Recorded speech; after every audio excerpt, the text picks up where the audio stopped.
Welcome, Andrea and Sean. Fine. Thank you so much for being here. Congratulations on the film, your premiere at the Tribeca Film Festival. And we're very thrilled for you to be here to have this pre-screening prior to LFG making its streaming debut on HBO Max in just a few days. So again, thank you for taking the time to be with us to talk about LFG. So let's talk about the making of this film. I know you both are Academy, Emmy, and Peabody award-winning documentarians. Your films have spanned all sorts of topics. Why did you want to do this film, LFG? Well, thanks, Erika, and we're really excited to be able to share this with Aspen. We're huge fans of what you all do, so this is great. But in terms of why we wanted to to do this film and why we think what we do could be a great match for this film is that while the U.S. women's soccer team is, I think, incredibly well known globally, I think they are definitely not really understood as an entity that is being discriminated against. And it was something that felt like very relatable to women everywhere, which is, just not being valued at what you do for your work.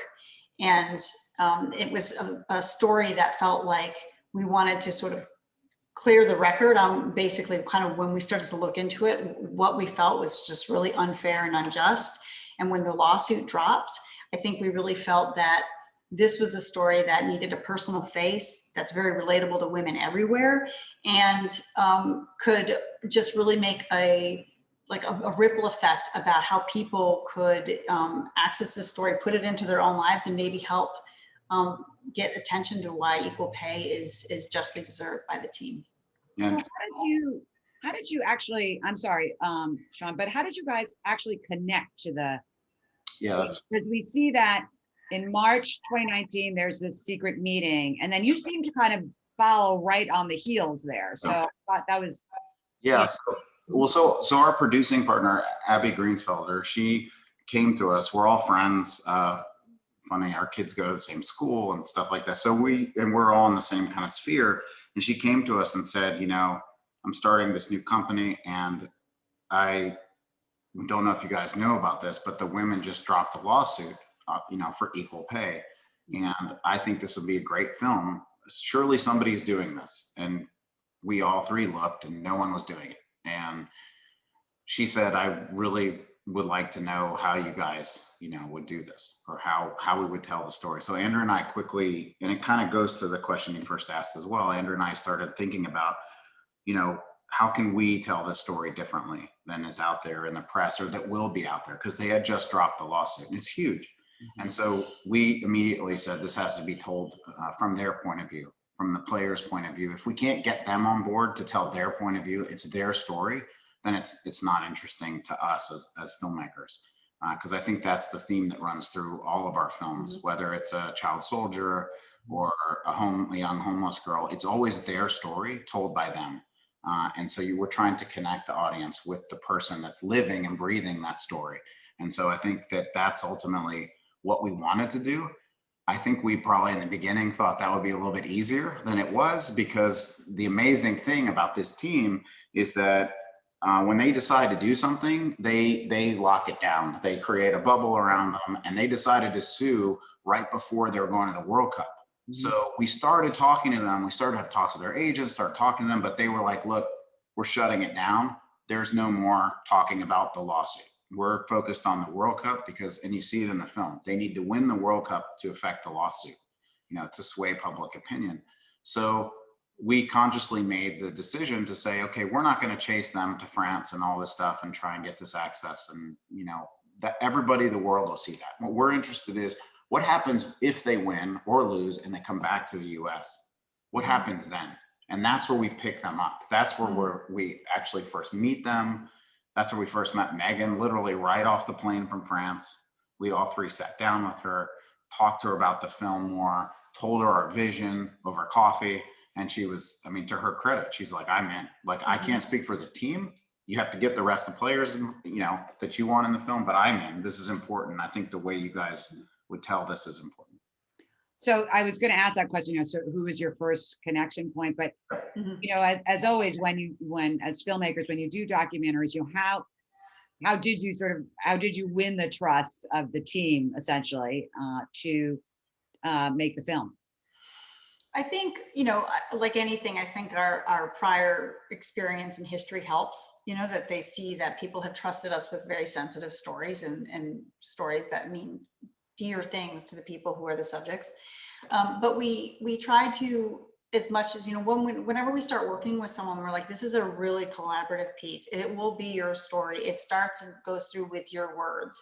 And that, you know, also with the legal side of it, they wanted to trust us because it's very sensitive. You know, we had to be very careful about what we could and couldn't film and record, and we had to work in and gain the trust of the legal advisors and the communication strategists as well. So I think what we really try to do is just say, you know, if there's any point that you aren't thinking that this is something that you know, anytime you want to put the camera down, anytime you want to have us in the room, that is totally your, at your discretion to do that. But I think also what Sean and I always try to do is when we first meet people, we really try to get people to trust you in the same way that when I walk into the room and I say hi to you, you just feel like you're meeting people that have a decency and a care about what they're doing. And we always try to explain like why we make films, that it comes from the heart, and we put every ounce of craft into doing that. And I think that's sort of been an award-winning like formula in terms of the filmmaking itself. And so I think that they felt that we were sincere. And I also expressed, you know, like I played soccer my whole life. I love the sport. It means a great deal to me. I like someone like Julie Foudy is my contemporary. So that when you start seeing the history of this, and that's the other thing what we explain to the players, that we're going to go back and we're going to kind of, you know, we know you guys stand on the shoulders of the sisterhood and the women that came before you, and we wanted to include that in the story as well. So I think they met us and they knew that we were very sincere and that we, you know, we said we want to go big or go home when making this film. And I'll just add just quickly that people ask us all the time that question, you know, how do you get people to open up? How do you get people? And I keep trying to find an answer. I think both of us do, but I think there is a special sauce between Andrea and I, and between us both working together. And I think I generally think the more I think about it, the people see the respect we have for one another as a couple, as a working partners, as married couple, and how much care and effort we put into the filmmaking and how much care we have for the people we're filming, that I think it rubs off. I think they start to feel really natural, and I think they feel in good hands. I can't answer for them, but I think they feel in really good hands. And I think there is some kind of special sauce thing between us that I can't quite put my thumb on sometimes. No, I know. But I think they can totally trust us, that until they really see the film, like at the 100%, like in the end, you're always nervous. You never know what it's going to be like. And I think that they, you know, the players just recently saw the film right as we finished it, and they are hugely embracing of it. And we got some really, really nice notes from them after watching it. And then I think that they're like, oh, good, you know, at the end, because it's a leap of faith that you're asking someone every single time you turn the camera on. And we know that, like, we always know that, you know, that it's a huge honor to be able to go into the inside of someone's life. You know, so you have the personal stories of the players, the women, and then you also have the lawsuit and the facts and all that. So, you know, did you set out to do it the way you did it, which is, you know, essentially kind of telling their stories and then moving into the lawsuit and breaking that down? You know, was that intentionally set, or? And I guess that question is like, if you know, you say right up front, if the Federation wouldn't go on camera here, but if they did, or some other representative, would that have changed sort of balance? So it's both. No, right. That's a good question. It's a great question. I think, you know, we started knowing that we wanted to make a personal film. We started knowing that we wanted to have these players be given a level of, you know, like the physical power that they had and showcasing these female athletes the way that we haven't really seen a documentary do that before. We knew that. We knew we wanted to do and follow the lawsuit wherever it led us. You know, they could have settled at any time. You know, that's the whole thing. So you never really know how it's going to go. But in terms of how we were going to tell it, besides those things, we didn't know. And so when we did sort of have that initial outreach to US Soccer and they chose to not participate, that told us a lot. We're like, okay, then that's setting a tone about how we're going to have to, this is now going to be on the inside of this village, so to speak, what it takes to do that lawsuit. But we worked really hard to have it be a film where you also get enough inside the complexity of the lawsuit, go back into the history, but also follow through. So if you're not really aware of the game, if you don't watch them as athletes, that you actually totally appreciate what it took for them to win this World Cup and that how good they are at what they do.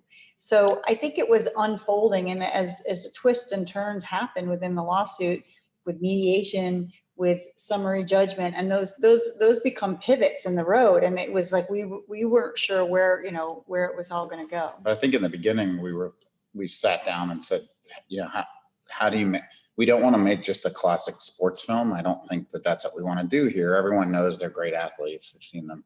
I think, you know, what we want to make something emotional, and then how do you make a lawsuit interesting as well? And how do you make people understand it? Because if we didn't make people understand their lawsuit, we would shoot ourselves in the foot.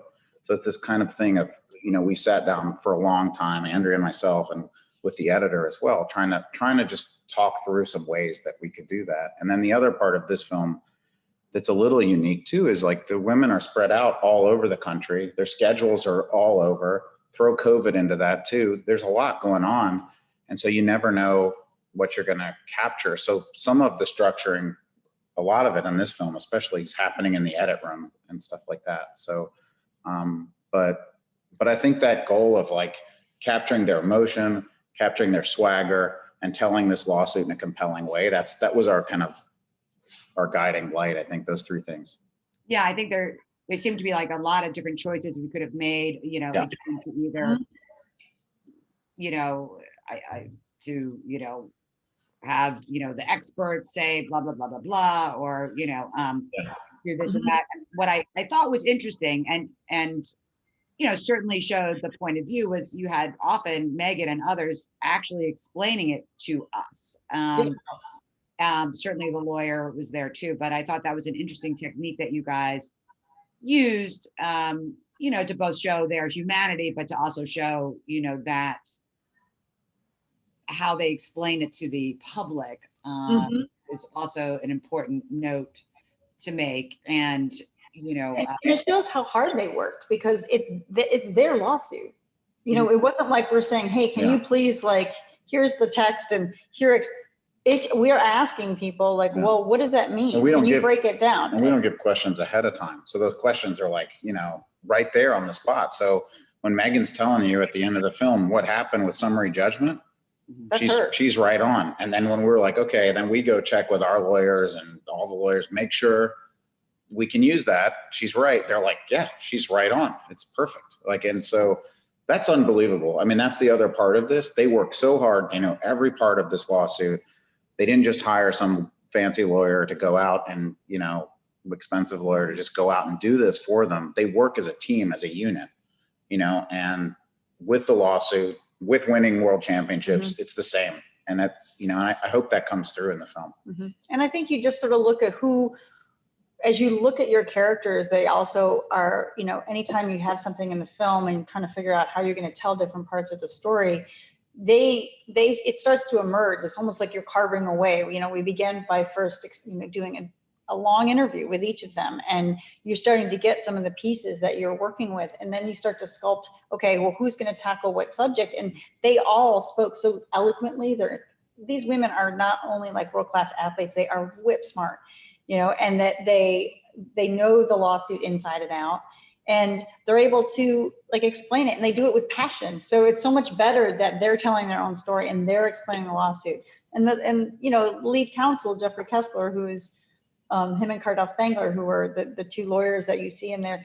You know, Jeffrey Jeffrey's a trial lawyer, right? So he's great. As soon as I saw and we met him, we were like, oh, I know exactly how we want to film him. You know, just because he's kind of like, it's almost, he's like, you know, here's what it is. And he lays it out because that's what he does. So there's certain pieces, it was perfect that he was that guy and he was able to sort of deliver it, because you kind of feel like this is what he would have said, that, you know, if they'd been in court. You know, it seemed to me that your choice was intentional to say we're using the voice of these women to tell the story. Because I think we wanted people to feel like, what's it feel like to sue your boss, and for your boss to not, as the film went on and as we filmed, not just to sue your boss, but to not be valued by your employer. So that's the biggest thing to me. And I take away that from this film, from working on it for 2 years, and the more we had to discuss things with US Soccer or like try to interview them and they said no, it's just that, you know, I think that, and especially you see it in the mediation, like we thought, I honestly, when we filmed the mediation, I think we thought that they were going to come out with, like, we as filmmakers were like, what's going to happen if they come out of this room and they're like, we agreed, we're done. And we're like, okay, there's our story. Like, you know, what happens? And like, they didn't just come out and say, oh, you know, we disagreed, we've got to meet again. It was just like, we flew here, they didn't come prepared, they didn't, you know, they didn't value us when we sat down at this table. Like, they didn't value our time, they didn't value our opinion again. And you hear it from Julie Foudy, like 20 years before, they didn't value us. And I'm like, that to me is there's something inherently wrong going on there. And Julie was able to really, I think, express some of those things, such as like, that was soul crushing, no matter what you think, whatever the issues are, there was just such egregious things that were happening, or that particular one was happening. And so, and you could see it in the women's faces. And I, you know, again, the trust that you formed with them, I think really, you know, allowed us to see that was sort of, you know, of all the things that happened, you were able to capture that moment, and they allowed you to capture that moment. To me, it was one of the most powerful things that happened in the film. And I think it's relatable too, because it's sort of like, if you show up for your dream job, you know, they have you at hello because you're so excited to do that, you know. And I think women across industries will say that that's very common. You know, you show up, and that whole thing she said, you know, just be grateful, darling, to where, you know, you're playing for country and playing at the top of your sport, that's great. But whether you're working in the film industry, whether you're working in Silicon Valley, whether you're working, you know, anywhere, I think there is a certain point when you pick your head up after you've been doing it long enough, and you start to look at the inequities that are kind of going on, like the lines of gender or color, and you start to say, huh. And then that's what I think we wanted people to know with this film, is that the very also relatable part to a lot of women's stories is that they tried every avenue before they went to this lawsuit. Because I think people misunderstand that. I think they think, they think they're greedy and they just want more money. And so they just drop this lawsuit and they're complaining, right? And when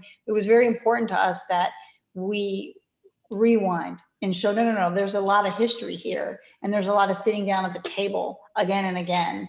And so when the mediation fell apart and that disrespect was handed across the table again, you just see how incensed they are. And, you know, that's why with the appeal going in the future, I really, you know, hopeful for them. You know, they could still settle at any time. Who knows? I mean, I think we would love nothing more in some ways if US Soccer would choose to do the right thing, they, you know, finally, and turn a corner, and then they can kind of come together. And they can say it out like, look, we've laid it out on the table for you. So just, you know, a couple more questions. I'm sure you must have had like reams and reams of footage between them self-filming and you filming. You know, what was left that you maybe wanted to put in but couldn't, or like, no, don't cut that, or, you know, we should have put this in or taken, you know, I'm just sort of always curious about that. You know, I think a lot of I have to say, from my standpoint, some of the things that I wish there was just more time to be able to share is that, you know, these women have a lot of insight and speaking, and have thought deeply about all these issues. And they thought deeply about pay inequity. And like, you know, at one point, Kristen Press was talking about, really, it's really not the wage earner at the lower wage earners, which has the greatest amount of discrimination. It's the top of their industry. That's where you find like the greatest discrepancy between what men and women make. Interesting pieces like this where they've really thought about all the different issues.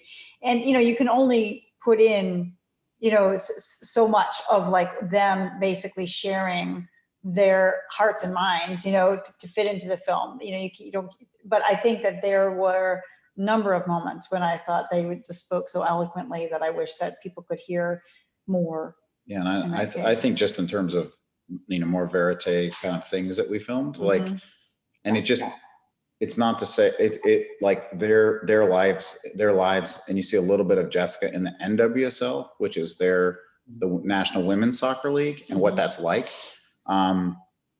We had to, like, just because of time and things, couldn't show that as much, but we followed Jessica to her championship game and just what that's like for them, and the things they do like the day before their game just to have to pay the bills, and how hard it is, for example.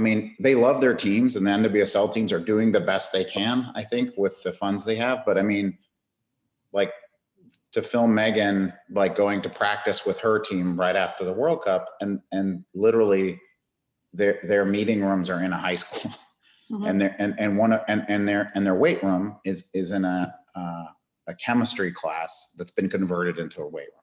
Yeah, I think right. Yeah. I think WNBA also was sort of showing pictures of their. Yeah, the NCAA showed that, but I'm not to say that's the NWSL's fault. Like the NCAA thing, that was their fault. The NWSL is doing the best they can to elevate the sport. They are, and Megan is, and they all are. But I think it takes someone to take the first step. So if this happens, this equal pay, it will trickle down to everybody. And if people buy tickets, these things will, which I think there's a market. I think people are starting to say, there definitely is. These women are marketable. Yeah, there definitely is a market. These women are marketable. We can sell out stadiums. We can, I think that's all coming, and our film kind of proves that as well. But I think those things are interesting moments. And also, I just have to say, like, seeing them train in those environments, they don't complain. They love the game. They play. They do what they're supposed to. To come from the World Cup, then to go to like a high school chemistry makeshift gym and not say, look how crappy this is. I'm the best soccer player in the world. That was not said at all. It was like, I got a game tonight. I'm going to train. And it was like, I think that's really respectable. And that's how they are 100% all the time. I think you gave us this, for those of us who don't, follow all sports, I think you gave us a great window into sort of the everyday lives of women world-class athletes, right? And I think for me, not schooled in that, it was eye-opening, and to see, they're grateful for what they got, that sort of, but that they're extremely patriotic. They want to play for their country. They do it in sort of not so great working conditions, and they take other jobs. And I think that is, a new look and a new perspective that many people may not have seen. So it's, again, adds to, you've human scaled this story in a way that I think will be interesting and extremely informative to people who follow these sports or, follow the equal pay issue no matter what. So my final question, and you kind of answered this, is, we always ask, so what are your hopes and dreams for the film? And I think in this case, obviously, we know you're extremely invested in, a great outcome for the U.S. women's soccer team. And, but, and even Megan says this, what do you see this as sort of even beyond soccer, the greater impact, or where would you like it shown? Just some of, your wish lists for this.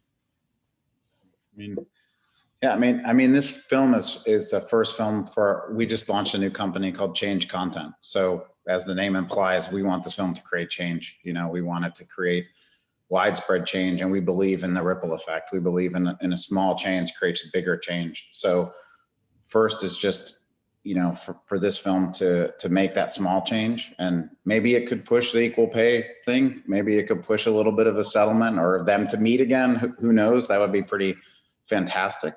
but on the inspirational level, if it inspires others, whether it's women or young boys or men to come together and pick a cause that they can fight and have that inspiration. I think that's the other small part of this film is women are highly diverse. You know, this team is full of different types of people, and in a time where we can't agree on anything as a country, these women can come together over this, and they show that when you're together and when you're one, you can kind of do anything.